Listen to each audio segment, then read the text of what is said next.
এয়া ৰাতিপুৱাই কিহৰ যোগাৰ অ' ৰাতিপুৱা নহয় লাট চাহাব, দুপৰীয়া হ'ল 12টা বাজিলে। বতৰ আজি ইমান ঠাণ্ডা সেইকাৰণেহে। সেইকাৰণে গমেই নাপালা ন? হ'ব দিয়া, পিছে কি মাংস? হাঁহৰ মাংস কোমোৰাৰ সৈতে ৰান্ধিম। বাহ, মানে মোক আজি হাঁহ খোৱাবা? তোমাক নহয়, মই নিজে ৰান্ধি নিজে খাম।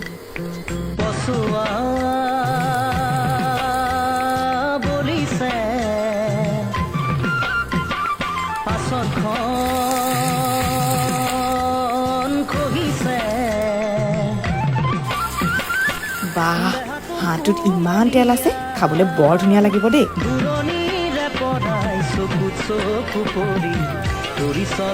ৰঙা